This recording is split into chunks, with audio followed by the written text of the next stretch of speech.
nadie puede legítimamente prohibir la compartición entre la gente.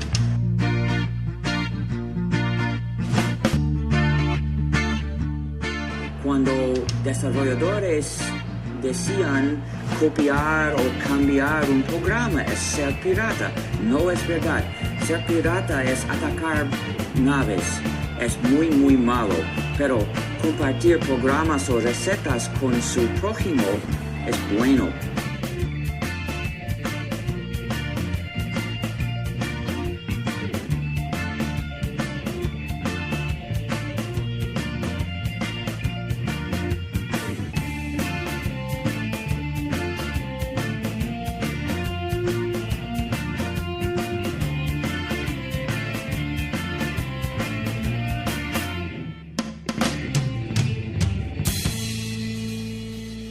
El software es todo lo blando que no podemos tocar y que nos permite utilizar aparatos eléctricos, tecnología.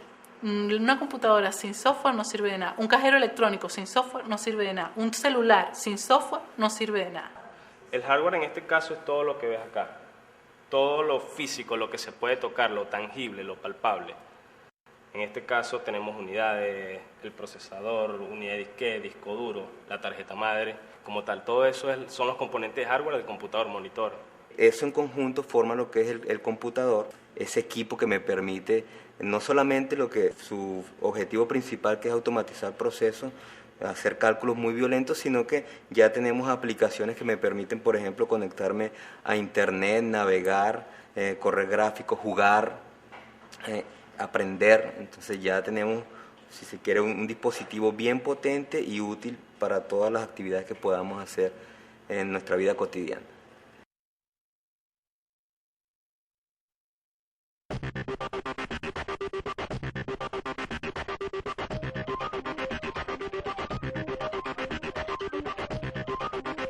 Richard Stallman, junto con otras personas, creó lo que se dio por llamar en ese entonces la Free Software Foundation, que aún persiste. Este grupo de programadores, que en este caso dirigía Richard Stallman, se comunicaron. ¿Por qué? Porque lo que podían hacer antes, estas empresas transnacionales vieron la oportunidad de hacer negocios y no se equivocaron. Lo primero que hicieron fue incomunicar a los programadores. Los incomunicaron. Lo que hacía A no lo conocía B, y lo que hacía B no lo conocía C. Richard Stallman se puso de acuerdo con estos programadores, entonces impidió en cierta manera lo que estaban haciendo los directores de esa empresa del instituto, pues, de Massachusetts. Y entonces se comunicó con los otros programadores y entonces echó por tierra la restricción que habían puesto los directivos. Eso pues ocasionó una especie de colapso.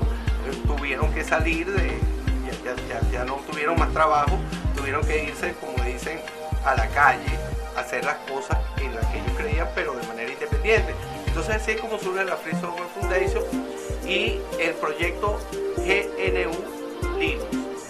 Posteriormente, ellos estaban desarrollando pues todo lo que se refiere al sistema operativo, pero posteriormente surgió una persona en 1992, Linus Torvalds, y generó lo que se dio por llamar el kernel Linux. El kernel Linux no es más que unos programas que permiten interactuar al usuario con la máquina.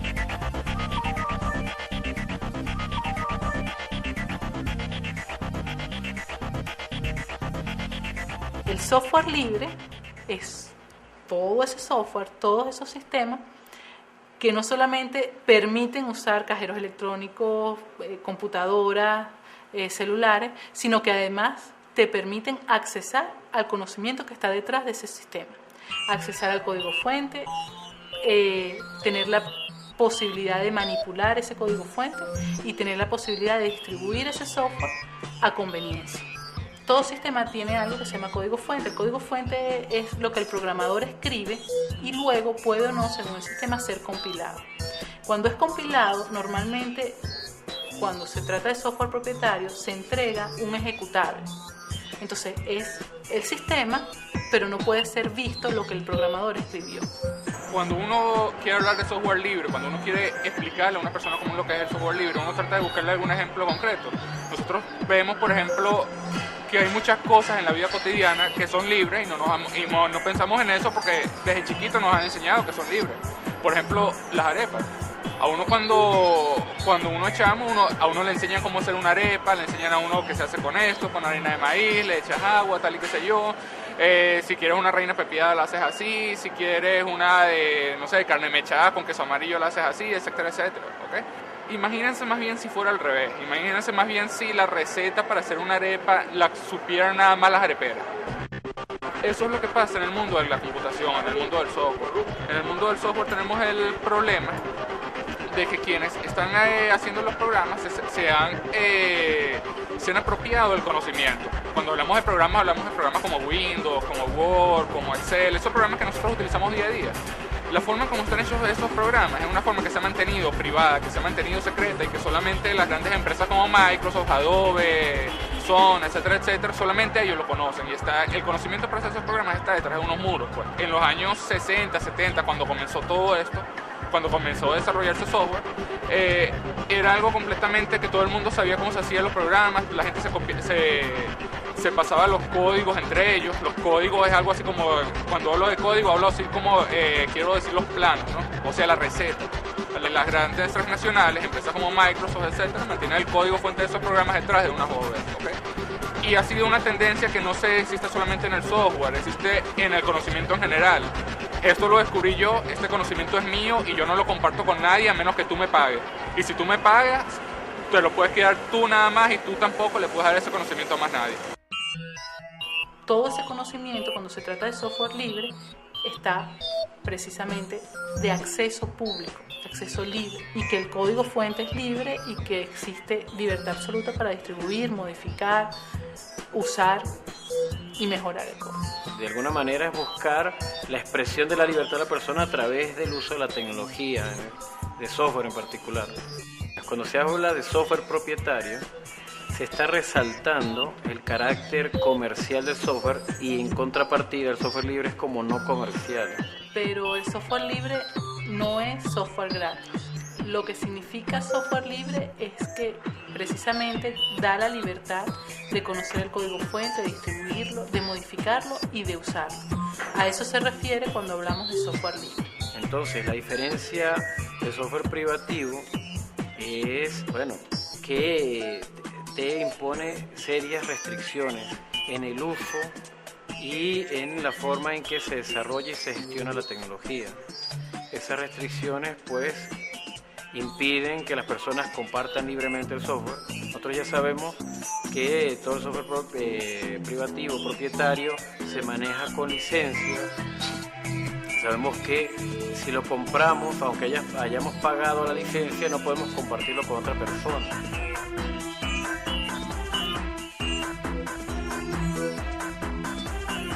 El negocio, vamos a decirlo así, del software libre está no en el pago del desarrollo realmente, sino en el pago del servicio, del mantenimiento del sistema, del entrenamiento para el uso del sistema, que son servicios que implican un costo, un pago.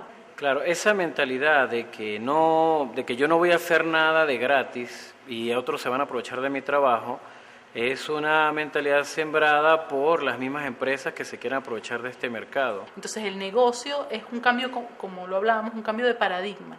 El negocio no está en que yo voy a desarrollar un sistema en toda mi vida y voy a vivir de lo que vendo en licencias de ese sistema, ¿no? La mayoría de las personas, hay muchísimas personas las que trabajan freelance en el software, lo que hacen es que ellos utilizan una copia ilegal de software. Por ejemplo, cuando se le da servicio a pequeñas y medianas empresas, pymes, ellos instalan software con licencias no legales. Entonces el costo del software es cero. Y ellos siguen ganando dinero porque ellos dan soporte, asesoría técnica, capacitación y se gana muy buen dinero. Hay muchas personas que trabajan de esa manera. Hay que considerar, que haya una anomalía en la economía, en todo este lío del software libre. La anomalía es que se ha permitido que personas como Bill Gates hayan acumulado una riqueza en su periodo de vida mucho mayor que otras familias multimillonarias en varias generaciones. Es muy ventajoso, es muy fácil de alguna manera abusar con el software, porque el software es algo intangible. Entonces, yo genero un software, lo desarrollo, lo pongo en un CD, y el costo de desarrollo de una forma relativamente rápida, el costo de desarrollo como tal, yo lo cubro con cierta rapidez. Una vez cubierto el software, una vez cubierto el costo del desarrollo del software, lo que se está haciendo es vender plástico.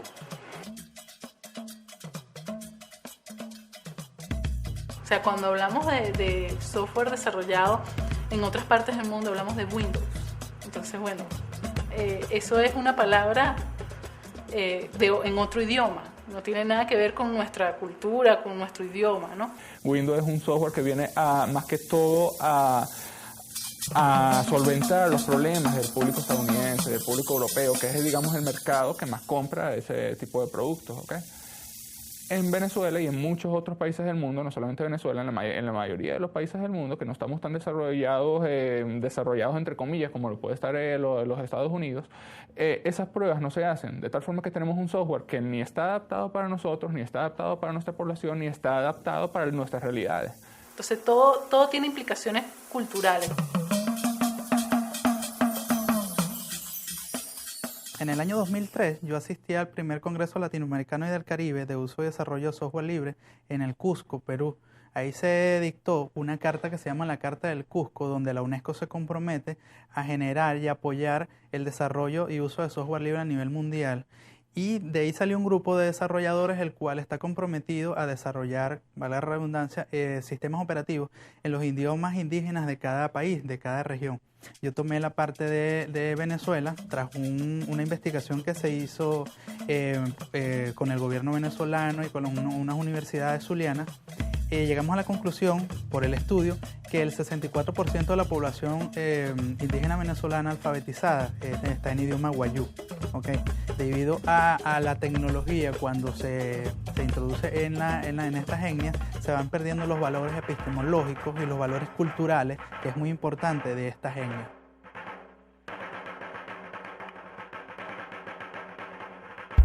Este sistema operativo está basado en Linux, es exactamente en una distribución que es Debian, ¿ok?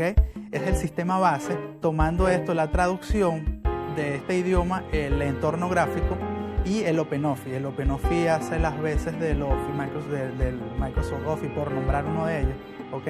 Y tiene una hoja de cálculo, un procesador de texto y un editor de láminas, o sea, unos slides de presentaciones parecidos al PowerPoint. Hay muchos otros desarrolladores, no solo en Venezuela, sino en muchos otros países del mundo, que han estado trabajando justamente para personalizar Linux o programas de software libre para personalizarlos para su cultura, pues. Por ejemplo, en Sudáfrica también se ha repetido esta experiencia. El OpenOffice se ha traducido a varios idiomas de varias etnias propias allá de Sudáfrica, 6 etnias, si mal no recuerdo. En Chile tengo entendido que también hay otra experiencia parecida.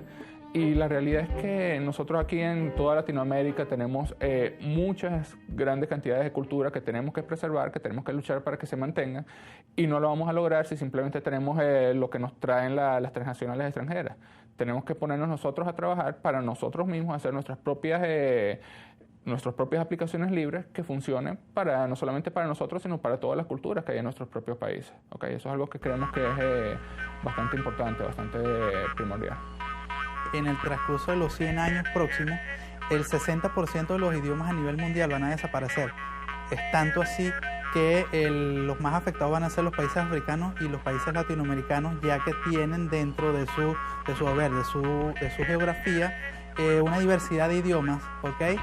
Y lenguas autóctonas de los países, las cuales están siendo desplazadas, en este caso, por el español y por el inglés. 3 de cada 4 páginas web a nivel mundial están hechas en inglés. Y el 50% de los usuarios no es de habla de este idioma.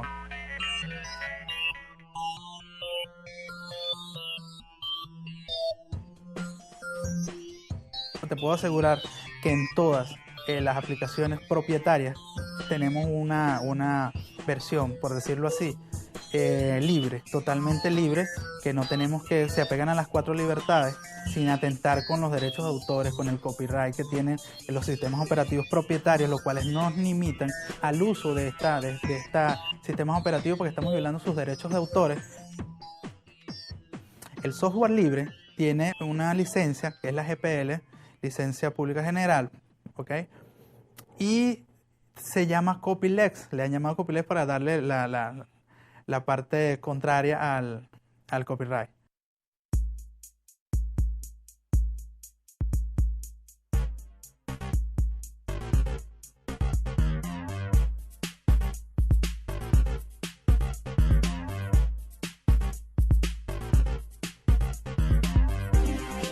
Este es un trabajo también que se hizo en Blender.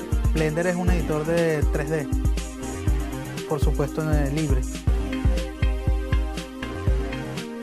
Todo esto es software libre, no es privativo, no hay que pagar nada y por supuesto es fácil. La importancia que tiene hacer software libre y que tiene hacer una distribución nacional es que nosotros estamos resguardando el patrimonio cultural, tecnológico y epistemológico de la nación en nuestros idiomas autóctonos y en total soberanía. Nosotros tenemos el control de lo que está ocurriendo en este sistema operativo, hecho por desarrolladores de acá, y esto genera cierta seguridad para el Estado, que no va a ocurrir lo que ocurrió, por ejemplo, de llamarlo así, lo de PDVSA. Aquí se usó tradicionalmente en la industria petrolera software propietario. Software propietario incluso, fíjate, te voy a poner el ejemplo de Yagua, donde se cargan las cisternas que llevan la gasolina.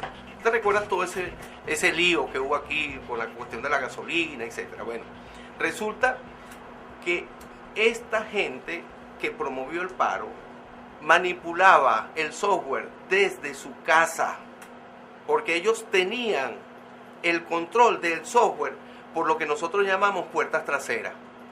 Entonces, hubo que hacer un trabajo muy fuerte, desmontar ese software y montar uno que impidiera que esta gente manipulara eso desde afuera. Entonces, ahí, como te decía, hay un problema implícito de soberanía. Para decirlo en palabras normales, eran unas computadoras en Estados Unidos las que decían quiénes tenían acceso a la red de PDVSA y quiénes no tenían acceso a la red de PDVSA. Los servicios informáticos eran subcontratados a una tercera empresa que era Intesa, la cual tenía prácticamente el control de muchas de las cosas. Inclusive cosas como la validación de los usuarios ni siquiera se hacía en Venezuela, sino que se hacía con los servidores de Intesa que estaban en Estados Unidos.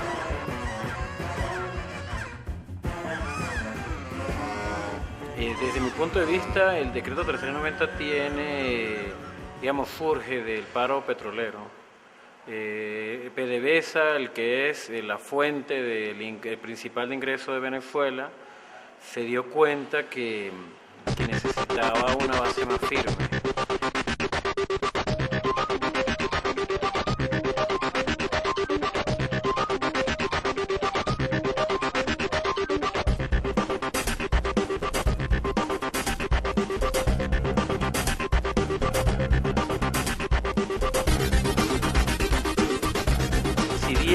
Parte de la soberanía que se le da a PDVSA para que los sistemas de PDVSA funcionen de forma totalmente independiente, luego la trascendencia en todos los ámbitos, social, en desarrollo endógeno, en desarrollo cultural, social en Venezuela, es total, digamos, es un marco integral, ya que las tecnologías de información y comunicación abarcan casi todos los aspectos de nuestra vida, pues de la misma manera, al hacerlo con software libre y de la misma manera el software libre afectará todos esos aspectos. Les recuerdo que estamos trabajando con ¿qué suite de oficina? Linux. OpenOffice. ¿Sí? El sistema operativo es Linux bajo distribución débil.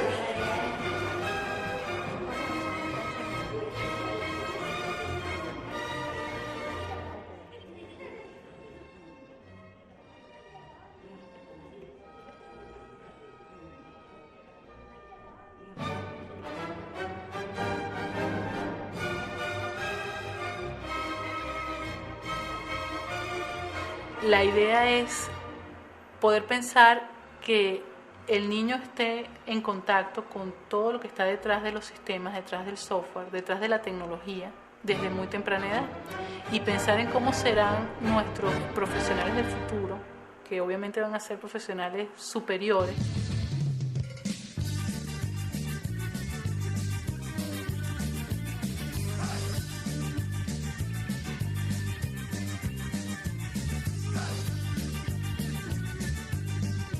El FreeSol es un evento que se hace todos los años en Latinoamérica, ¿okay? No solamente se hace en Venezuela, se hace en varios países de Latinoamérica.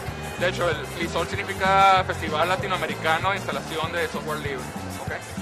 Es un evento que es organizado por los diferentes grupos de usuarios Linux en Latinoamérica, ¿okay? Y se está realizando en varias ciudades simultáneamente en este momento. Hay ahora varios movimientos en el país, más o menos independientes, en función de promover el software libre. Sería interesante que estos movimientos se cohesionaran, que hubiera algún nivel de articulación, no que trabajen totalmente juntos, pero que hubiera algún nivel de articulación para ser más eficientes en el logro de objetivos. Por ejemplo, lograr que de verdad todos los centros de educación en informática, incluso los infocentros, puedan tener instalado software libre. Aquí tenemos una gran cantidad de gente, digamos 60, 70%, hasta más, que no han tenido acceso nunca a un computador, que no tienen acceso a la tecnología y que no tienen acceso a toda esa experiencia educativa que puede ser la informática, que puede ser internet. Entonces, el software libre no podemos dejarlo únicamente para las élites, o no podemos dejarlo únicamente para las universidades, o no podemos dejarlo únicamente para impresionar a los amigos. Tenemos que llevar el software libre de alguna forma a las comunidades.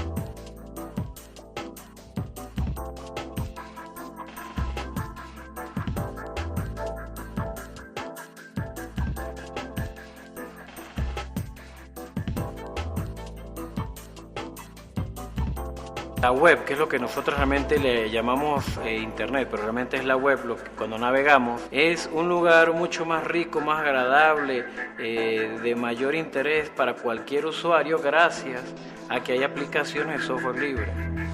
Al de usuario final lo que le interesa es que el sistema responda, que me ofrezca soluciones, que me entretenga, que me dé información, que aumente mi capacidad de conocimiento. Entonces, en ese sentido, el software libre ofrece las mismas alternativas que el software que no es libre. El mismo diseño del sistema, en particular lo que más se utiliza ahora es el diseño de aplicaciones con Microsoft Outlook y el Microsoft Internet Explorer.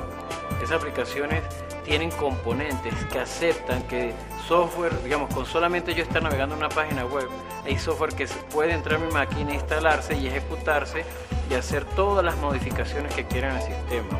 Casi siempre a ese software podría perfectamente dañar la máquina. O sea, que muchas veces le pasa a uno cuando va a un cibercafé, uno está utilizando la máquina con Windows y de repente empiezan a aparecer esas ventanitas con publicidad, por decirles algo. En Linux eso no pasa, porque Linux, a medida que fue avanzando, mucha gente iba encontrando los errores y los iban arreglando. Se ha descubierto, o se ha podido determinar que hay software de eso que la gente compra, que tiene a través de internet lo que llaman puertas traseras y te espían. Todo el tiempo nosotros estamos recibiendo correo, email, spam, basura. Ese email spam, ¿de dónde surge? En gran parte de la información que estos software espías toman de nuestras máquinas. También tienen muchas más estrategias como los correos en cadena y ese tipo de cosas. Yo creo que la finalidad principal es mantener un cierto comercio de bajo fondo, ¿no? Y que muchas veces está asociado con la pornografía, con cosas que no son fáciles de vender en cualquier sitio. Y las aplicaciones de Linux no lo están haciendo una sola persona o dos personas. Es algo que se está haciendo por decenas de miles de programadores a nivel mundial. Muchos de ellos ven el código, ven los errores y los reportan inmediatamente. ¿Okay? Y permite que en cuestión de 1 o 2 días los errores sean solventados. Por ello, quien instale Linux no tiene que estarse preocupando por los virus o por los antivirus como si se tendrían que preocupar otras personas. ¿Okay? El software libre es trabajo en equipo, trabajo cooperativo. Yo diría que es el socialismo llevado a la informática. conocimiento, es conocimiento compartido, que es sumamente importante. Como le dije, genera algo que es para todos y que todos pueden tocar, que todos pueden mejorar y que todos pueden seguir mejorando. Es desarrollo, es independencia, es soberanía. Eso es software libre.